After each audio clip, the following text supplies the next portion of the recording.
Nacional. Lo que estamos haciendo es mejorando la equidad, la eficiencia y la progresividad del impuesto sobre la renta. A pesar de la defensa del gobierno, propuesta de reformas fiscales y exoneraciones desata un mar de críticas. Se hace esta reforma, ya no va a pagar 5, sino que va a pagar 30. Va a afectar a muchísimas personas. Si están incrementando los impuestos que tenemos, es exactamente lo mismo. ¿Pagarán solo los ricos o el impacto es más amplio? Esto es Estado Nacional.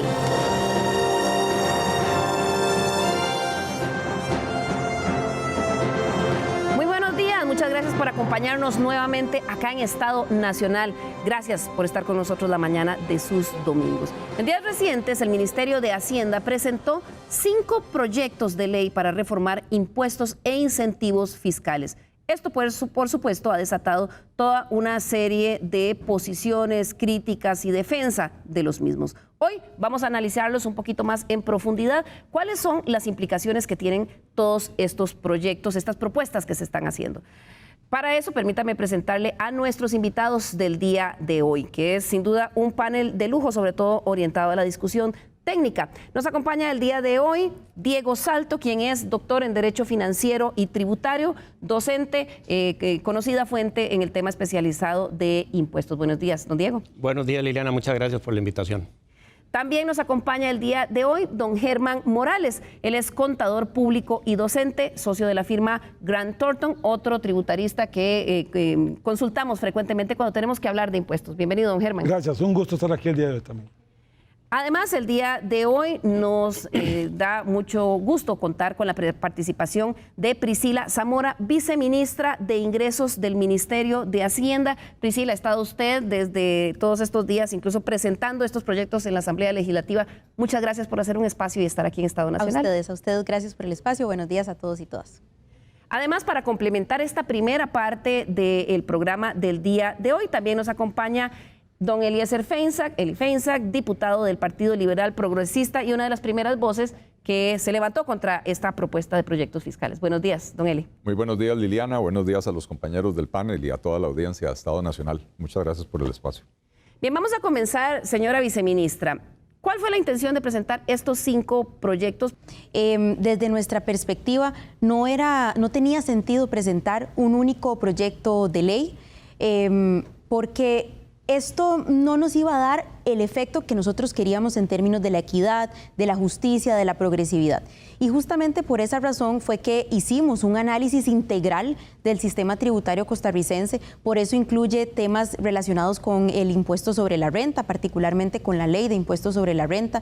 En segunda instancia, temas que tienen que ver con el código tributario, que no ha tenido una reforma tan significativa como se quisiera en los últimos años, y pues otros temas como lo es las exoneraciones y los incentivos fiscales, que pues mucho ha estado en la palestra pública la necesidad de estar haciendo esas revisiones. Y por supuesto que parte de este grupo de proyectos de ley, para lograr esa equidad, esa justicia y esa progresividad en el sistema tributario, pues teníamos también que revisar el tan sonado impuesto a la propiedad de vehículos, conocido popularmente como uno de los componentes del marchamo. Claro, voy a empezar preguntándole a los expertos técnicos. Don Diego, ¿cómo los tomó esta propuesta? Porque son 5 proyectos, son muchas cosas y algunos han dicho que es un poco agresivo. Sí, vamos a ver. Creo que lo primero que hay que mencionar es que, por supuesto, a todos nos toma por sorpresa. No quiero mencionar o no quiero referirme más a la parte política, pero sí hacer tal vez un pequeño comentario sobre el tema de la forma. Fueron proyectos que no se comentaron abiertamente y con tiempo con los diferentes actores políticos sociales en el país, y que creo que eso es algo que podría haberse tal vez sensibilizado de una manera un poquito más quizás política, para que todas las personas de la sociedad estén involucradas. Socializarlo y consultarlo. Y consultarlo. Desde el punto de vista técnico, creo que sí el proyecto tiene bastantes desaciertos. Quisiera nada más comentar rápidamente 2 o 3 desde el punto de vista general. Me preocupa mucho la cantidad de instrumentos y herramientas que se le están dando de más a la administración. Y nuevamente esto no significa que no esté de acuerdo en que a la administración se le den herramientas, pero la administración tiene muchísimas herramientas hoy día que no las usa, y no tiene sentido dar herramientas adicionales, y nada más para poner un ejemplo, eliminando algo que es primordial en un Estado de Derecho como Costa Rica, que es la figura del juez de garantías. el hecho de que sea la administración la que determina cuándo hay un indicio de una actuación ilícita, el hecho de que la administración pueda determinar cuándo hay un secuestro o un allanamiento sin la voluntad de un juez de garantía es realmente inaceptable en un Estado de Derecho como el nuestro. Luego el tema de los incrementos de impuestos es algo que realmente no le vemos ningún sentido técnico. No se necesitan. Hoy día las tarifas en Costa Rica son altas. El Banco Mundial establece que el costo operativo fiscal para las empresas supera el 54.8%. No tiene sentido hacer un incremento mayor de tarifas y si se quisiera simplificar y uniformar tendría que ser a la baja, que es lo que requiere el país. Y nada más para terminar, hay otra serie de temas conceptuales técnicos que tampoco tienen sentido. Las dos modificaciones del IVA que ahora más adelante veremos realmente tienen errores técnicos importantes, sin entrar en detalle de por lo menos unas 15 menciones de la ley o del proyecto de ley de impuestos sobre la renta que técnicamente tienen unos errores de forma bastante importantes. Ahora vamos a empezar a ver esos errores en detalle. Don Germán, ¿cómo vio usted esta propuesta de paquete de proyectos? Una sorpresa porque nosotros esperábamos un proyecto de ley que viniera a ayudar únicamente para salir de la lista gris de la Unión Europea, de tal forma que no esperábamos una modificación tan grande en una ley vigente que tenemos que no ha llegado a los 5 años. El 1 de julio es cuando va a cumplir 5 años de regir y no nos han dicho que ha estado mal. Más bien nos dijeron en diciembre que la recaudación había aumentado un 34%. Recuérdenos a cuál ley se refiere usted. La ley de renta principalmente y la ley de IVA. Una ley de IVA que incluso no ha terminado de cumplir el cobrar la tasa plena. Todavía tenemos una tasa en turismo y en construcción que está a un 8%. Es decir, ni siquiera hemos dejado madurar la ley que tenemos y sin una reforma integral, porque es integral, que nos cambian todas las reglas. Un artículo 11 que tenemos hoy de rentas de capital, donde se graba muy bien el tema mobiliario, inmobiliario, ganancias de capital, con recaudación por mes, que lo abandonan y vuelven a la declaración anualizada. Entonces uno dice, por el fin de recaudación del Estado, yo prefiero que me llegue por mes las rentas de los alquileres y no dejarlo en una declaración anualizada. Entonces hay una serie de cosas que más bien perdemos al hacer esta reforma, y yo estoy de acuerdo con Diego, sin consultar para que hubiéramos hecho eventualmente algunas aportaciones y haber mejorado el proyecto. Claro. Y es que el anuncio de las reformas fiscales generó, por supuesto, un pulso político en el Congreso. El gobierno presentó al Congreso 5 proyectos de ley para reformar impuestos e incentivos fiscales y desde ese momento ha salido a defender a capa y espada su propuesta. Estamos tratando de hacer un sistema más justo, más sencillo y más progresivo. El presidente de la República incluso trató de mentirosos a quienes critican los proyectos, asegurando que no se trata de más tributos. Ya empezaron las voces del odio, como dije antes. Quieren engañarlo a usted para defender los intereses y gollerías de los ticos que se creen tener corona. Esto, por supuesto, levantó las reacciones en el Congreso. Aumentar la base imponible y el porcentaje del pago al hecho generador crea más impuestos y el presidente como economista lo sabe. Hemos dicho con claridad que no aceptamos nuevos impuestos. Esta propuesta fiscal del gobierno fue unificando la oposición rotunda de todas las fracciones ante un mayor pago de impuestos. Aún más, cuando el ministro Acosta tuvo que reconocer el lunes de la semana pasada que hubo un supuesto error suyo personal en el texto de renta en el que subía el tramo exento de impuestos en los salarios.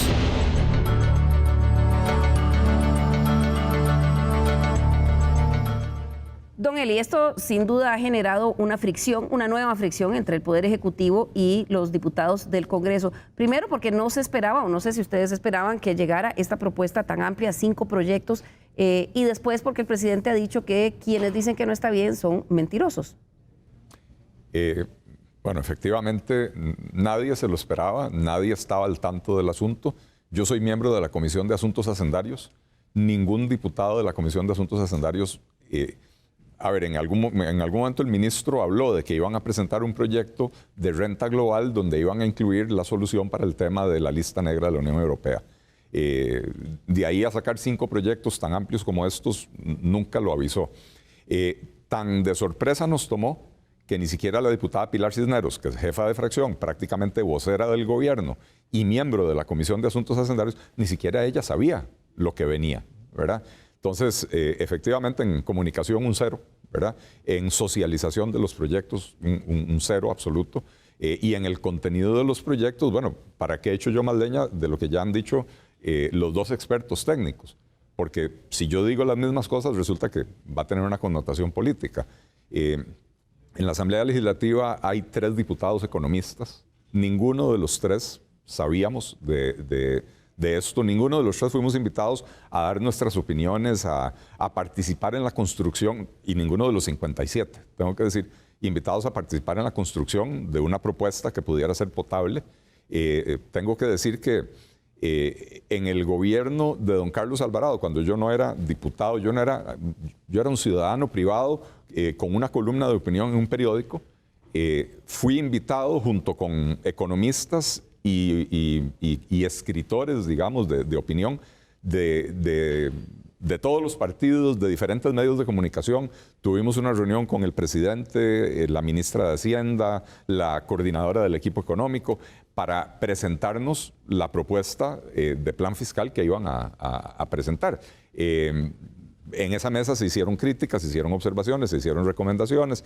Nos pidieron antes de entrar que mantuviéramos en reserva lo que se iba a conversar. Todo esto antes de presentar los proyectos en el Congreso. Por supuesto. ¿Qué pasó, señora viceministra? ¿Por qué no hubo esa consulta, esa socialización, ni siquiera a la jefa de fracción, que claramente lo dijo esta semana que pasó, que la tomó por sorpresa y que ella, dijo doña Pilar Cisneros en una entrevista en la radio, no pensaba que este era un buen momento para presentar un proyecto fiscal al Congreso?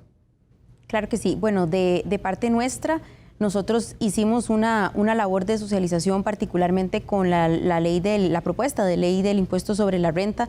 La presentamos en algún momento a UCAEP, lo compartimos con algunos organismos internacionales que fueron los que nos apoyaron en la construcción de este proyecto, y tal y como lo mencionó ayer el presidente. La de renta. ¿Cuál proyecto? ¿Cuál de los 5 proyectos? El proyecto de la ley de reforma de la ley la creación de la ley de impuestos sobre renta.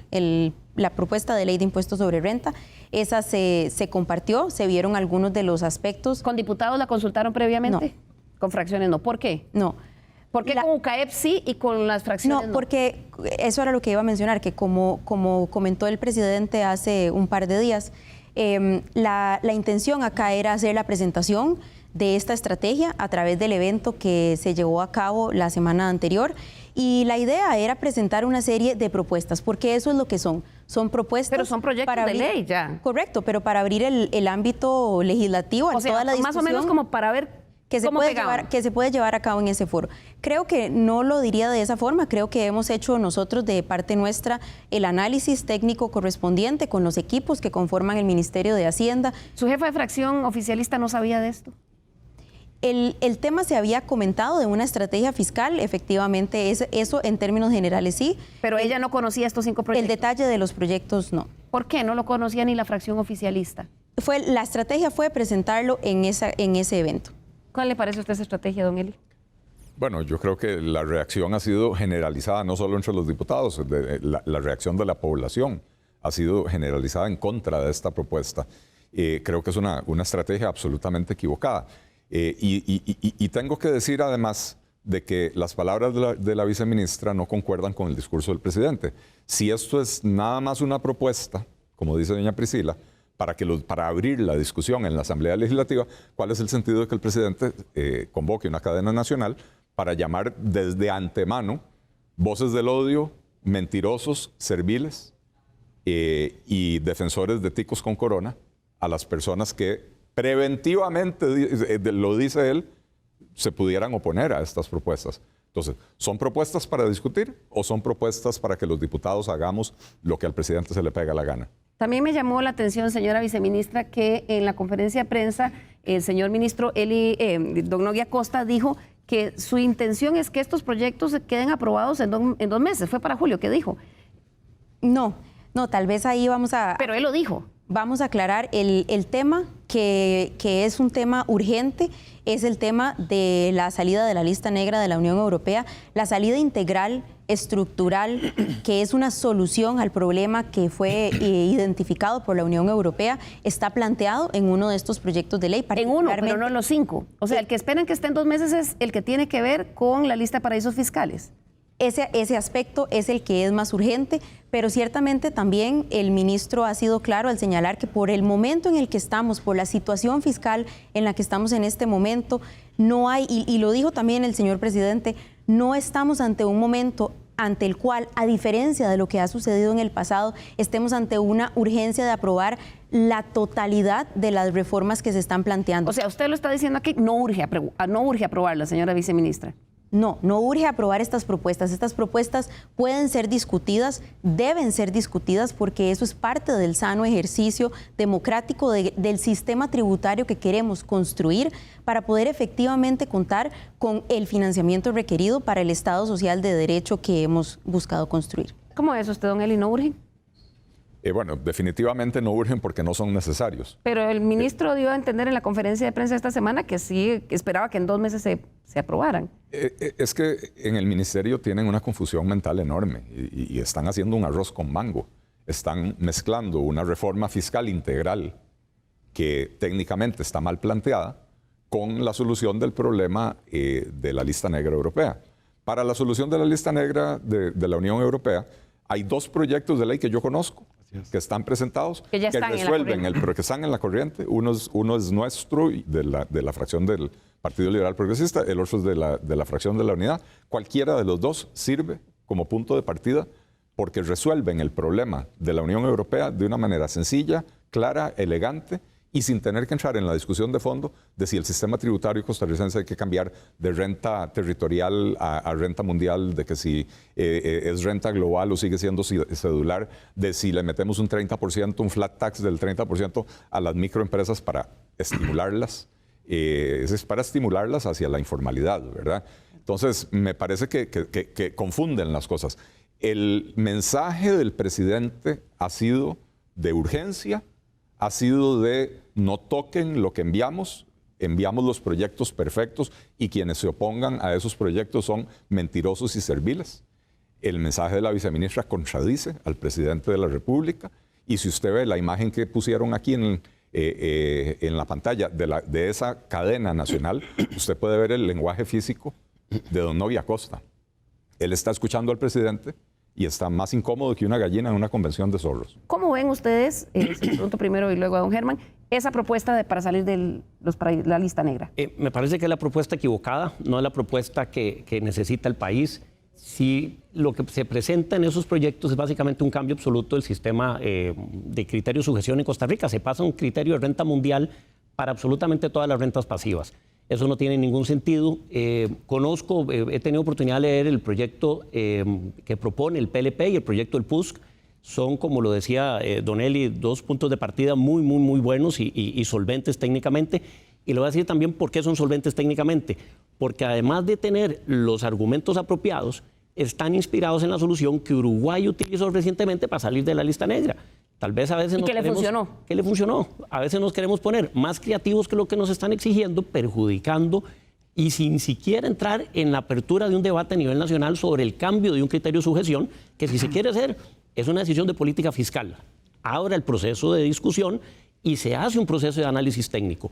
Pero hoy por hoy no tiene ningún sentido técnico, ningún sentido práctico hacer algo más allá de lo que nos están exigiendo, además de que tenemos una prueba totalmente constatada como es la experiencia de Uruguay. Viceministra, ¿por qué no tomaron en cuenta ninguno de los 2 proyectos que existía? Claro que sí. Desde nuestra perspectiva, las soluciones planteadas en ambos proyectos representan lo que podríamos llamar una especie de parches adicionales al sistema de imposición sobre la renta, a la ley de impuestos sobre la renta como tal. Creo que eso, desde nuestra perspectiva, no es la salida correcta, no es nuestra intención buscar medidas que solo le agregan complejidad al sistema tributario, a un sistema tributario que hay muchas voces que ya reclaman constantemente sobre su complejidad. Ese es un primer punto. Y un segundo punto es que como país tenemos años históricamente de buscar siempre cumplir solamente con el mínimo de lo que nos piden. ¿Y a qué nos ha llevado eso? A que cada cierto tiempo tenemos que volver a acudir a la Asamblea Legislativa para pedir un cambio. ¿Y a qué me refiero con esto? Si vemos ejemplos recientes de, digamos, la última década en la que el país ha estado en otras listas de jurisdicciones no cooperantes, esto ha estado normalmente relacionado con problemas legislativos, con problemas de alguna norma que no cumple con estándares internacionales. ¿Y qué hacemos? ¿Qué hemos hecho? Buscamos qué es lo mínimo que tenemos que hacer, lo aprobamos vía legislación. Pero se mueven más rápido los organismos internacionales. Ellos cambian sus estándares, hacen nuevos análisis, hay nuevos lineamientos y otra vez tenemos que ir a reformar la ley. Entonces, en este caso, nuestra propuesta es ir tras lo que resolvería de manera integral y estructural el problema, que como lo señala la Unión Europea y como lo hemos comentado con ellos en los proyectos que fueron, especialmente este que fue compartido con ellos, está confirmado que resuelve el problema. Don Germán, desde el punto de vista técnico, ¿cómo ve usted esta propuesta del gobierno y por qué esa no o esa sí versus las dos que ya hay en el Congreso? En primer lugar, va a haber un tema de tiempo. O sea, esto tiene que estar listo a octubre porque los miembros de la Unión Europea se reúnen en octubre y tienen que verlo ahí, si no se complica. Y ahí sí el país va a sufrir porque las empresas de la Comunidad Europea van a poner limitación para invertir en Costa Rica y hacer transacciones con empresas costarricenses. Ese sí va a ser un problema grande que va a haber. El otro tema es, no olvidemos que lo que la Comunidad Europea quiere es que cumplamos con gravar unas ciertas rentas para beneficio de ellos, no es para beneficio de nosotros. Es porque entonces el europeo, el español, el alemán no invierta en Costa Rica porque aquí va a tener menos renta. Entonces sí tengo que cumplir lo mínimo, porque si no le estoy dando más a ellos que a Costa Rica. Entonces yo creo que aquí hay que variar un poco el discurso y entenderlo muy bien, que lo que hay que hacer es nada más cumplir lo mínimo para que nosotros nos afectemos menos y recaudemos lo necesario con nuestro sistema que se adapta a las empresas costarricenses. Y hay que entender que la otra serie de cambios que se proponen en el proyecto integral tiene una serie de efectos. Voy a citar uno que va a dar un problema gigante y que sigue con lo que dice don Eli del tema de que va a empeorar el tema de las empresas y el crecimiento, es que pone una limitación al gasto financiero del 20% de todo tipo de gasto financiero, incluyendo el del sistema bancario nacional. Entonces hoy más bien la gente no va a querer ir a tomar un préstamo para crecer porque solo le permiten deducir si sobrepasa el 20% del ingreso. Entonces la limitación para crecer en Costa Rica va a ser más grande todavía.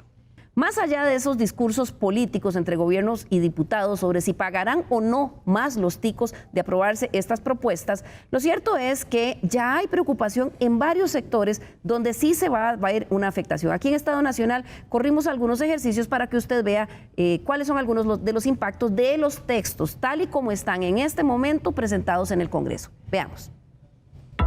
El eventual impacto que tendrán los proyectos fiscales del gobierno en el bolsillo de los consumidores levantó críticas y dudas de inmediato, mientras los sectores empiezan a entender qué implicaciones tiene lo que llevó al Congreso el ministro de Hacienda con el aval del presidente. Por ejemplo, los cambios en el cálculo de impuesto de la renta no son menores. El principal es que modifica la base de cálculo para el pago del impuesto sobre la renta en el caso de personas físicas. Lo único que estamos haciendo es que aquellas personas que tienen varios ingresos y hoy pagan impuestos de manera independiente se consoliden y paguen una renta global. Actualmente se establece un cobro escalonado del impuesto acorde a cómo crece el ingreso. Por ejemplo, de 0 hasta 4.181.000 al año está exento y a partir de ahí se establecen diferentes tractos en los que se cobran tasas de 10, 15, 20 y hasta 25% en el último tracto sobre el exceso de utilidades mayores de 20.872.000 colones. Con la propuesta del gobierno, para comenzar, se globalizan todos los ingresos que las personas físicas tengan, no solamente el salario, sino también otros ingresos como alquileres u otras actividades económicas. Además, se ajustaría a la base imponible un mínimo vital de 11.292.000 colones exentos, a partir de los cuales ya se empezaría a calcular la tarifa progresiva de impuesto de renta. La novedad es que de 37.896.000 colones de utilidad anual se crearía una nueva tarifa del 30%.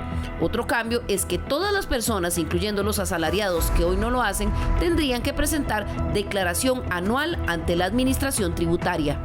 Lo que comúnmente se conoce como pyme es el trabajador independiente que obtuvo el sello del MEIC y que ese es el que más va a impactar directamente, porque esas son las personas en las que las ganancias y justamente su ingreso personal suele ser el mismo. La renta se calcula a final de cuentas sobre lo que se gana. Por otro lado, en el caso de las personas jurídicas se da un cambio radical, pues el gobierno propone que independientemente de si se trata de una micro, pequeña o mediana empresa, ahora tendrían que pagar una sola tasa del 30%, lo que ha elevado las críticas de varios sectores. Sobre todo porque actualmente las empresas pagan tasas escalonadas según sus ingresos y solo cuando superan los 122 millones de colones al año en utilidades se les aplica la tasa del 30%. Con esta reforma se elimina esa escala gradual de contribución. Entonces, por ejemplo, una empresa que hoy tiene utilidades un poco más de 5 millones de colones paga un 5% por esa utilidad que puede estar teniendo en el año, y eso podemos referirlo particularmente a microempresas, digamos, si lo viéramos en términos del tamaño de las empresas. Cuando se hace esta reforma ya no va a pagar 5, sino que va a pagar 30. Por otro lado, aunque el ministro de Hacienda y el presidente de la República sostienen que no se trata de más impuestos, lo cierto es que al proponer la eliminación de una serie de exoneraciones, los contribuyentes sí tendrán que sacar más de su bolsillo para pagar impuestos. Veamos algunos ejemplos. Los boletos aéreos actualmente tienen una tasa reducida de impuesto al valor agregado de 4%, pero únicamente sobre el 10% del precio total del boleto en el caso de vuelos internacionales. El ministro de Hacienda está planteando eliminar por completo la exoneración, con lo que, de aprobarse la reforma, los tiquetes aéreos con origen o destino en el territorio nacional pagarían full IVA, es decir, 13% sobre el valor total. Así, por ejemplo, si actualmente tenemos un tiquete que cuesta $800, solo paga impuesto por una fracción del 10%, que en este caso serían $80. A eso se le aplicaría el 4% del IVA, con lo que el impuesto a pagar es de $2 y el costo total del tiquete sería de $802. Por el contrario, si hoy se pusiera en práctica lo que pide el ministro de Hacienda, al tiquete de $800 habría que sumarle el 13% del IVA, que en total serían $104, con lo que el tiquete terminaría costando $904, es decir, 102 más de lo que cuesta hoy día. Se está atentando de alguna forma contra uno de los insumos más importantes que tenemos de ingreso en el país, que es el turismo. Por otro lado, entre las propuestas que el gobierno presentó al Congreso está la eliminación de exoneración de impuestos a varias cosas. Por ejemplo, los vehículos para rentacar para turismo, que actualmente solo pagan el 50% de impuesto de importación. Con la reforma propuesta, también tendrían que pagar más, pues el tributo de importación pasaría al 100%. Otra de las propuestas que más extrañeza ha levantado es que se pretenda eliminar la exoneración de impuesto de venta que gozaban una serie de implementos médicos y ortopédicos y que afectará directamente a los pacientes cuando paguen por ellos. Por ejemplo, el gobierno propone que se le cobre una tarifa especial de 2% a las camas de hospital, lentes de contacto, prótesis, equipo odontológico, rayos X y equipo para laboratorio químico y clínico. La presidenta del Colegio de Médicos señaló el fuerte impacto que esto tendrá en los pacientes. Pero vea qué grave, grabar con un 2% a yo utilizo lentes, a los que utilizamos lentes, porque grava no solo los lentes de contacto y todos los implementos para su limpieza o su utilización, también grava lo que son lentes ópticos, ya sean de vidrio o de plástico. ¿Cuántos niños en las escuelas no necesitan lentes? ¿Cuántos estudiantes universitarios o de secundaria? ¿Cuánta de la población que es activa económicamente necesita lentes? Entonces, esto es algo que está afectando o va a afectar a muchísimas personas. También se le quitará la exoneración y se obligaría a pagar un IVA de 2% a sillas de ruedas, andaderas, bastones, equipo ortopédico, lentes de contacto, de vidrio y plástico, audífonos, así como el software para rehabilitación y educación especial. Esta medida nos preocupa mucho, ya que claramente esto implicaría una limitación en el acceso para las personas que tienen movilidad limitada, que tal vez ya tienen problemas económicos y eso les dificultaría aún más el acceso a poder adquirir estos equipos. Y aunque la tasa es de un 2%, que puede parecerle baja a algunos, lo cierto es que implica que personas que actualmente no están pagando impuesto, ahora tendrán que hacerlo. Por ejemplo, una cama hospitalaria sencilla en este momento tiene un costo de 675.000 colones y está exenta de impuesto al valor agregado. Con la propuesta de la administración Chávez Robles, a ese valor habría que agregarle el 2% de IVA, que equivale a 13.500 colones, con lo que el precio total de dicha cama sería 688.500. En el caso de una silla de ruedas para adultos, vimos una que cuesta actualmente 490.000 colones. Si la Asamblea aprueba el proyecto, tendrá que agregársele el 2% de IVA, es decir, 9.800 colones adicionales, con lo que el precio final queda en 499.800. En el caso de una andadera ortopédica con rueditas, que cuesta actualmente 35.000 colones, si se le agrega el IVA, quedará costando 35.700. La Asociación Gerontológica de Costa Rica también elevó su preocupación ante este intento fiscal. Y a nuestro entender desde AGECO vemos que eso va en contra de los mismos derechos de las personas adultas mayores. El gobierno en este caso estaría yendo en contra de la Convención Interamericana de Derechos de la Persona Adulta Mayor. Por otro lado, también sorprendió la intención de eliminar uno de los beneficios fiscales con que cuentan los vehículos eléctricos. El impuesto a la propiedad es el único de esos 4 que pagamos directamente nosotras las personas usuarias. Entonces, entre todos los asociados y personas usuarias del país, pues sí nos estamos preguntando por qué el incentivo que van a tocar es justamente el que yo tengo directamente. Actualmente cuentan con una exoneración gradual del impuesto a la propiedad durante los primeros 5 años. Lo que se presentó al Congreso pretende que se elimine por completo y que paguen el marchamo igual que los vehículos de gasolina. Sin embargo, esta misma semana el gobierno dijo que echará marcha atrás con esto vía una moción. Esos cambios al cálculo de impuesto de renta de personas físicas y jurídicas, así como la eliminación de una serie de exenciones que pondrían a pagar más por concepto de impuestos a los consumidores, son solo parte de los cambios que el gobierno planteó. Señora viceministra, viendo estos ejemplos, evidentemente hay varios sectores que van a tener que pagar más impuestos.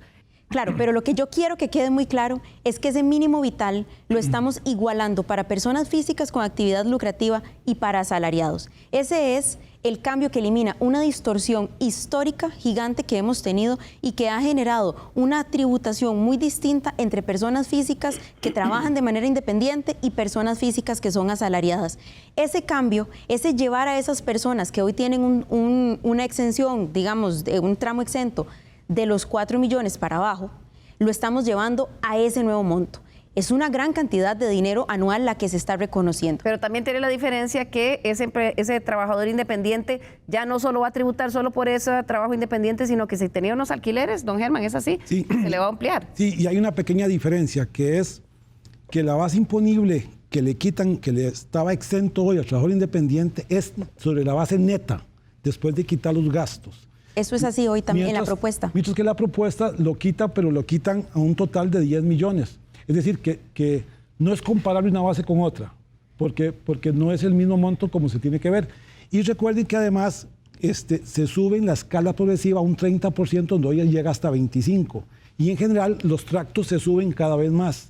Es decir, que sí hay un fin de aumentar la recaudación de los impuestos con respecto a lo que dejan de pagar la gente que se les baja, que se les sube ese mínimo vital. Tal vez si me da el espacio para referirme particularmente a ese tema, porque además era su pregunta concreta. Hay que diferenciar lo que sucede particularmente en los impuestos, en el diseño de los impuestos que conforman esta nueva ley de renta y el impacto global de la reforma. Entonces, ¿a qué nos referimos cuando decimos que tiene un efecto neutro? Es que no estamos buscando que a partir de estas medidas se genere un ingreso tributario adicional a lo que ya hoy se genera. O sea, la recaudación. ¿Se puede decir de eso, don Diego? Comentario muy rápido, 30 segundos. Todas las reformas deben tener una justificación, deben tener algún razonamiento detrás. A mí me gusta citar siempre una publicación del Banco Interamericano de Desarrollo, el BID, que dice, con recaudar no basta. Es un análisis que se hace y que aquí no lo estamos viendo. El hecho de que solo se incrementen tarifas per se sin ninguna justificación, yo creo que eso es un poco lo que extrañamos de todo este proceso. No hay un razonamiento detrás, como lo han dicho las autoridades del Ministerio de Hacienda, que esto simplifique, uniforme o haga de alguna manera más fácil el sistema. Hay simplemente un incremento sin ninguna justificación, porque incluso en la exposición de motivos se dice que esto no tiene un efecto recaudatorio. Vamos a ver, podría no tener un efecto materialmente importante a nivel del gobierno, pero lo tiene cada uno de nosotros en la bolsa. Así que al final no lo tiene para el Estado, pero lo tiene para cada uno de nosotros como ciudadanos de cualquier estrato económico o social del país. Y por lo tanto, creo que podríamos hablar de cada una de las modificaciones, pero lo que aquí se extraña es una verdadera justificación de por qué hacer lo que estamos haciendo y para qué un proyecto de ley que no es necesario ni para lo de la Unión Europea, en este caso, de la forma en que está. Ya lo comentaba ahora Germán y lo comentaba Don Eli también, y podría hacerse de una forma más sencilla. Claro. Don Eli. Liliana, cuando se presentó la reforma fiscal del 2018, el Ministerio de Hacienda hizo unas proyecciones de cuánto iba a aumentar la recaudación. La realidad es que, superada la pandemia, el crecimiento en la recaudación fue muchísimo superior a lo que se había proyectado. En esta ocasión ni siquiera nos muestran las cifras. ¿Por qué es importante que nos mostraran las cifras? Bueno, ¿cómo pretenden que yo como diputado apoye una propuesta si ni siquiera me dan la base de comparación para saber qué es lo que realmente se pretende? Dice Nogui Acosta que es que no incluyeron las estimaciones del impacto recaudatorio porque es una materia muy técnica. Perdón, pero ¿y qué es lo que esperaban? 5 proyectos es materia técnica. Bueno, siempre es materia técnica y la materia tributaria es muy compleja. Por eso hay abogados especialistas en materia tributaria, contadores especialistas en materia tributaria, porque no cualquier contador le sabe manejar a uno el tema de los impuestos. Ejemplos de que este proyecto va a provocar aumentos en la recaudación abundan. Un vehículo de 1.155.501 colones va a pasar de pagar una tasa en el impuesto a la propiedad del 1,5 al 2,5. Ojo que no le estoy hablando de vehículos de lujo. Le estoy hablando de vehículos de 1.155.501 colones. Ese ya pasa a pagar del 1,5 hoy al 2,5 en este proyecto. Las microempresas van a pasar de pagar 5% al 30%. Llamar la atención de que esto nos está afectando a todos los sectores de la economía. El sector interno se ve afectado por todas las modificaciones a nivel de persona física y a nivel de las pymes. Pero también el sector externo está afectando el régimen de zonas francas con el tema de los dividendos y está afectando el sector turismo, no solo con lo del 13%, sino también a las empresas de rentacar. Por ejemplo, les estarían impidiendo deducir el monto del marchamo, que es uno de los gastos más importantes para estas empresas. Entonces, sector turismo, el sector zona franca y todo el sector interno local, estamos de alguna manera pagando los platos rotos de un proyecto que pareciera que no tiene una razonabilidad detrás y que podría aprovecharse la oportunidad para hacer una simplificación, pero si va a haber una uniformidad de la tarifa, que sea a la baja. No tenemos que hacer una uniformidad hacia arriba. Claro. Vamos llegando al espacio de nuestra primera pausa comercial. Don Eli nos va a dejar en esta parte, por eso quiero pedirle aquí una reflexión final, sobre todo de qué perspectivas le ve usted a estos proyectos en la Asamblea Legislativa, don Eli. Bueno, lo digo basado en los comentarios que han emitido todas las fracciones legislativas, muchas de las cuales fueron mencionadas al inicio del programa. Todas las fracciones han anunciado su oposición a este paquete de proyectos tan extractivistas, tan confiscatorios. Aquí ni siquiera hemos hablado del proyecto de ley de fortalecimiento del control tributario. Don Diego hizo mención rápidamente. Le da al Ministerio de Hacienda poderes confiscatorios que no son propios de un Estado de Derecho. De manera que por todas partes esto está mal. Ni siquiera la fracción del gobierno se ha atrevido a salir a apoyar este paquete de impuestos. De manera que me parece que nacieron muertos los chiquitos. Y creo que es una lección importantísima para el gobierno. Si quieren hacer una reforma para simplificar el sistema tributario, cuenten con nosotros. Si quieren hacer una reforma para equiparar las cargas, alivianándole la carga a las mayorías, cuenten con nosotros. Pero en primer lugar, socialicen las cosas, conversen con quienes tenemos que finalmente aprobar. Somos 57 diputados, el gobierno cuenta con apenas 10. pero esos 10 ni siquiera se han podido comprometer con una propuesta que no conocen porque no les fue presentada. Entonces, creo que aquí hay lecciones muy importantes para el gobierno, para el país. Las cosas no se pueden hacer tan atropelladamente. Es necesario que haya una discusión sobre cuál es el sistema tributario que se desea y no estar, como decía doña Priscila, cada 2 o 3 años teniendo que venir a pedir una reforma fiscal, porque en el fondo lo que no se atiende es el problema que genera el desequilibrio, que es el crecimiento descontrolado del gasto público. Y entonces cada vez que hay algún desequilibrio, venimos a pedir más impuestos. Históricamente, y usted puede hacer el análisis, cada vez que en Costa Rica ha habido reformas fiscales, menores o mayores, desde el aumento del impuesto, la creación del impuesto único a la gasolina en el gobierno de José María Figueres, la recaudación creció en poco más de 1 punto porcentual. Al cabo de 3 años, el gasto público ya había crecido más que ese punto porcentual, con lo cual se borraron los efectos. Siempre, con todas las reformas fiscales, ha sucedido lo mismo. Con la última no, porque tenemos la regla fiscal, pero vea que ya están desde el propio gobierno y otros partidos políticos tratando de llenar esa regla fiscal de huecos que nos va a dejar en una situación peor que antes. Muchísimas gracias, don Eli, por acompañarnos en esta primera parte del programa. Vamos a ir a nuestra primera pausa comercial y al volver, una pregunta que muchos están haciendo. ¿Qué pasa con el marchamo? ¿De verdad le va a bajar a la mayoría? Ya volvemos.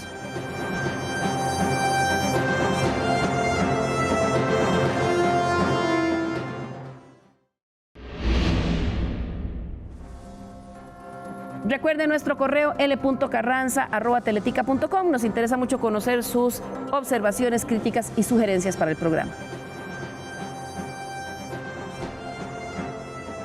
Gracias por continuar con nosotros hoy domingo aquí en Estado Nacional, que analizamos el paquete de medidas con reformas fiscales y exoneraciones que presentó el gobierno al Congreso. Uno de los temas que más interés genera, por supuesto, es el cambio que va a haber en la forma en cómo se calcula el impuesto a la propiedad de los vehículos que se cobra en el marchamo. Señora viceministra, ¿cuál es el planteamiento que se está haciendo en el proyecto que se presentó al Congreso? Muchas gracias. El rediseño del impuesto a la propiedad de vehículos, que como mencionaba previamente es lo que por lo general se conoce como el marchamo, es uno de los componentes principales del marchamo, lo que pretende es evitar y eliminar esas distorsiones que se dan actualmente. ¿Y cuáles son principalmente estas? Bueno, para nosotros hacer el cálculo de este impuesto necesitamos tener una base, un valor de referencia. Y ese valor de referencia tiene en la ley actual una serie de elementos que se toman en consideración. Y dentro de estos elementos, uno de esos es la inflación. El efecto de la inflación del año anterior generó que tuviéramos un incremento en los valores de los vehículos. Eso, a todas luces, es incorrecto. Se hace siguiendo la fórmula que existe actualmente, pero eso no refleja la realidad, se empieza a apartar de la realidad. Entonces, un primer gran cambio que trae este proyecto, aparte de que obviamente es una ley que redefine todos los elementos estructurales de este impuesto, lo que hace es que establece una tabla de depreciación que permite que los vehículos en todos los años vayan perdiendo valor. Todos los años vayan perdiendo valor. Esa es una primer gran línea de cambio. Establecida esa base, vamos a tener el cálculo del impuesto, como normalmente lo hacemos. Tenemos un valor y sobre este valor se aplica una tarifa. En este caso, viene una tarifa que también es escalonada o progresiva para asegurarse que los vehículos se vayan gravando según propiamente su valor.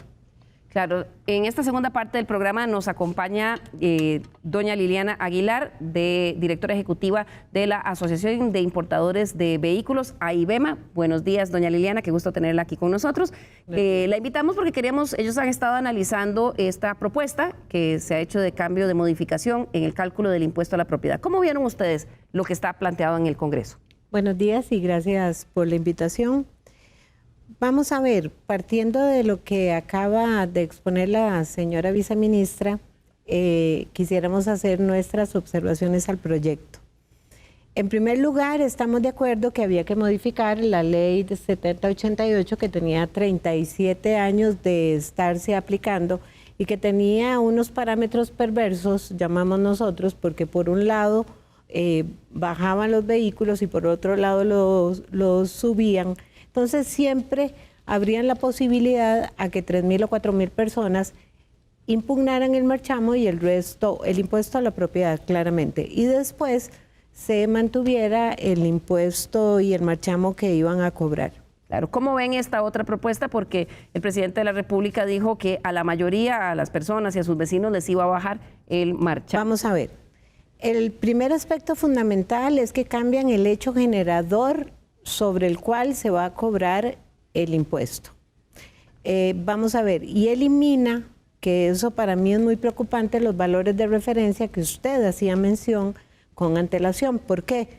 Porque ahora van a utilizar el valor de compra. Eso significa que cada transacción va a tener su particularidad dependiendo de la negociación que se haga con la persona.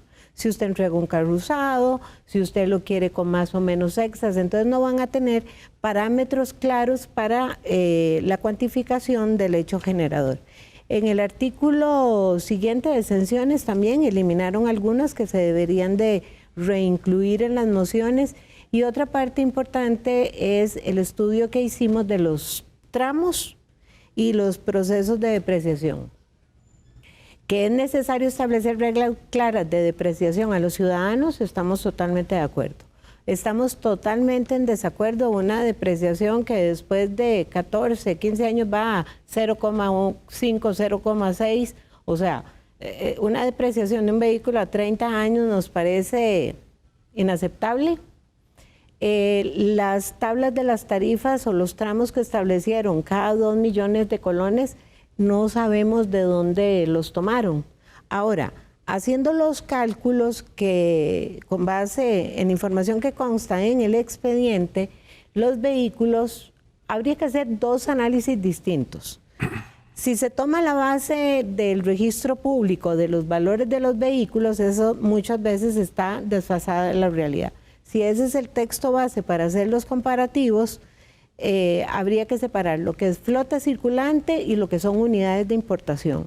Y de las unidades de importación, lo que son los vehículos nuevos y los vehículos usados.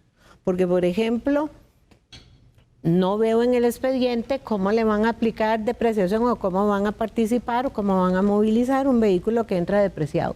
Porque lo que se establece en el proyecto de ley es, esto rige a partir de la inscripción. Este viene a buscar una manera de acercarnos más al mercado, tiene reglas para establecer una especie de valor mínimo, ¿verdad? Para que no haya esos abusos que potencialmente se podrían dar. Eso es un aspecto que está tratado en el propio proyecto de ley y que es un aspecto fundamental por ser el valor sobre el cual se va a calcular. Y con respecto a la depreciación que está establecida en los 30 años, pues esto tiene que ver con la antigüedad de la flota vehicular que tenemos, ¿verdad? Y sobre quiénes tienen los valores, los vehículos con mayor valor. Estos son los cálculos que son las estimaciones, se hacen con base en estos cálculos, en la encuesta nacional de ingreso y gasto de los hogares. No es antojadizo y obviamente, al igual que en la misma línea que hemos mencionado en los demás proyectos, bajo esta lógica de la progresividad y de buscar que sea el sistema de manera más justa, hay que hacer algunos ajustes. No podemos mantener las cosas exactamente tal cual están. Por eso es un rediseño. Por eso no es nada más cambiar uno de los aspectos, sino rediseñar el impuesto, que como decía doña Liliana, actualmente consiste en un único artículo que es bastante desactualizado. ¿Cómo ven ustedes? Les voy a preguntar a ambos los técnicos. En forma muy concreta para que los costarricenses se entiendan. Claro. ¿Realmente va a ser que menos personas paguen más?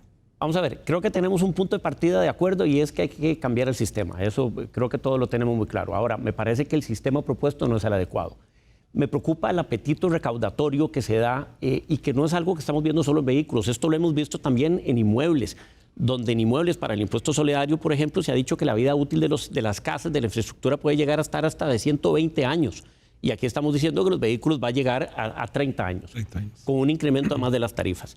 La verdad que creo que en este caso es poco lo que se puede decir, más allá de que es una propuesta tal vez desafortunada. Me parece que sí hay que buscar una propuesta porque es tal vez una tarea pendiente en el impuesto a la propiedad de vehículos, pero extender la vida útil de un vehículo, más allá que sabemos que el fin específico de este impuesto también está debiéndose a nivel práctico, es decir, la recaudación para lo que se está utilizando con las vías que tenemos nosotros hoy día, pero sí es preocupante que se esté extendiendo la vida útil, se estén extendiendo las tarifas. Es cierto que en algunos casos puede haber un pequeño beneficio, en la gran mayoría de ellos no lo hay. Don Germán. Y a mí me parece que el error está en dos temas, ya lo dijo Diego. Uno, la depreciación. No hicieron mayor cosa, se mantuvo una depreciación irreal para el mercado de 30 años. Y el otro tema es la forma en que estructuraron la escala, que fácilmente duplicaron las tasas por los tractos y crearon 3 renglones más. De tal forma que lo que se pretende es que, evidentemente, que los vehículos de más valor más paguen. Pero no se logra así, sino que se logra prácticamente que una gran cantidad de vehículos paguen. Por lo tanto, vamos a tener vehículos de bajo valor que pueden estar pagando más impuesto a la propiedad de vehículos producto de la escala, que desde el tramo número 1 se duplicó la tasa. Por lo tanto, ahí va a haber siempre un efecto recaudatorio para estos vehículos.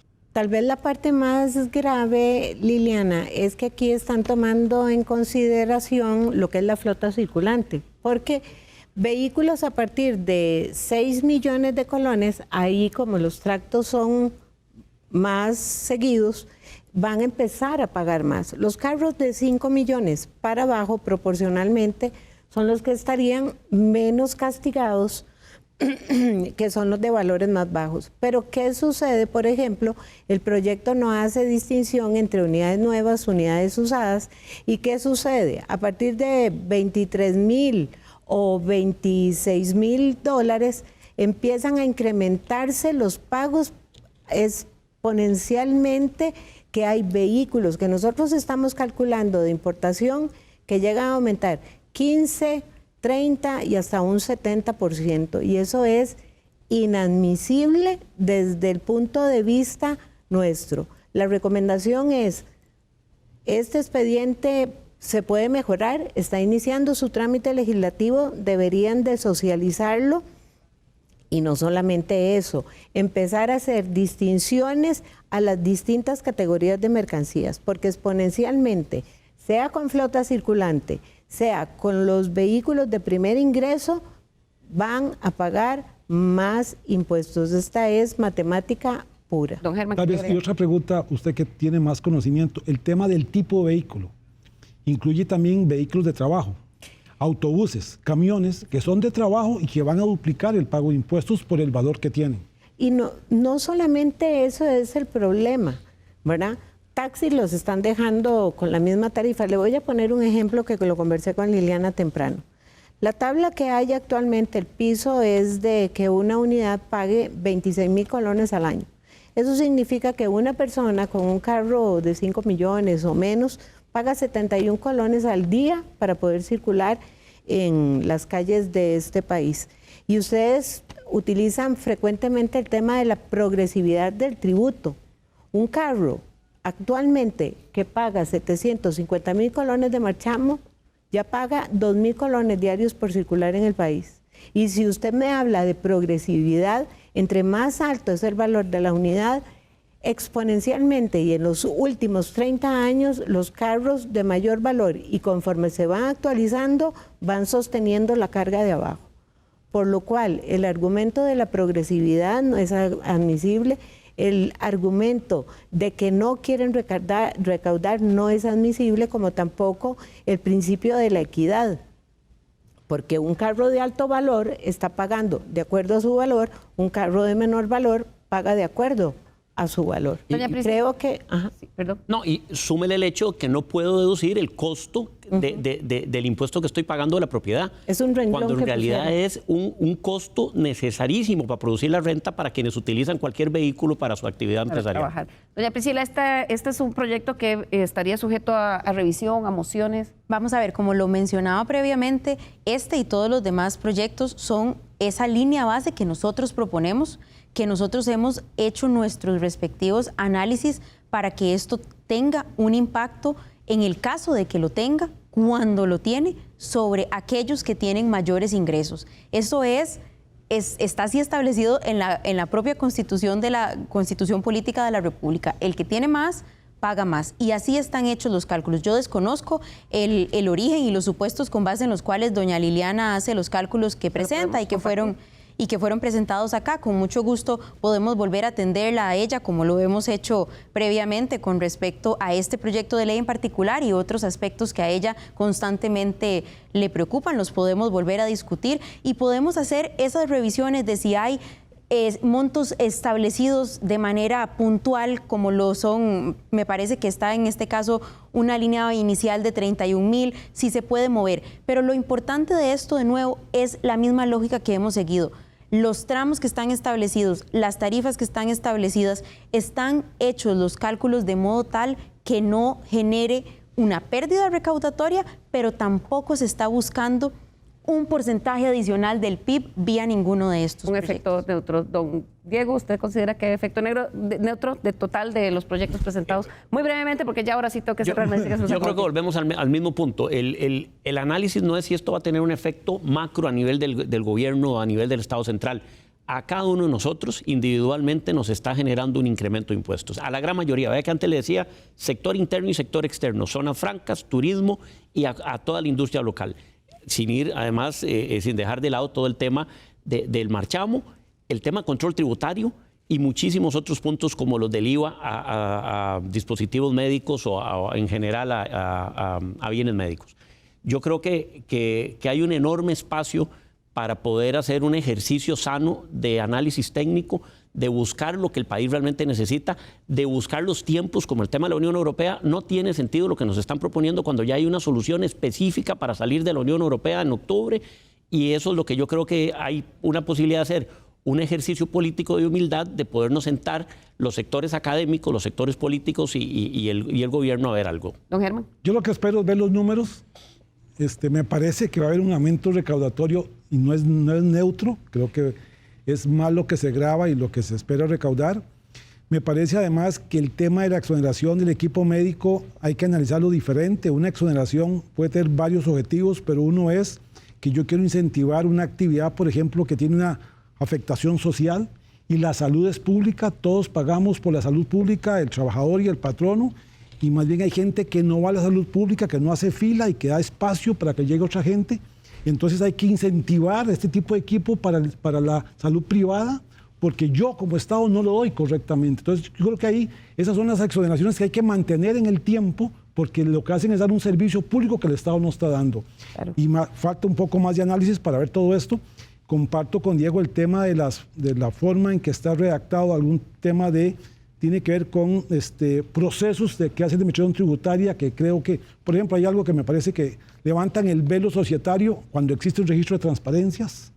Hay cosas que hay que revisar un poquito que me parece que está de más en la reforma que están haciendo. Para terminar, doña Liliana, ¿cuál sería la petición de ustedes al...? La petición de nosotros, la invito a doña Priscila a que revise los más de 150.000 vehículos que no van a la inspección técnica y no pagan el impuesto a la propiedad, porque no es válido que las personas que paguen sigan, y ustedes que tienen los usuarios, los administrados que pagan, invisibilicen a los que no pagan sin ninguna consecuencia.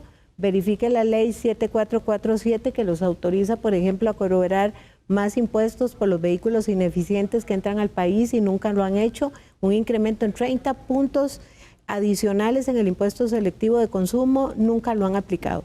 No se necesitan reformas, se necesita cumplir también con la normativa existente, y cuando quieran socializar y construir, estamos a la orden. Doña Priscila, para cerrar. Bueno, de nuevo agradecer el espacio. Creo que esta discusión sin duda es sana, es algo que tiene que suceder, es parte de lo que sucede siempre que se presentan este tipo de propuestas.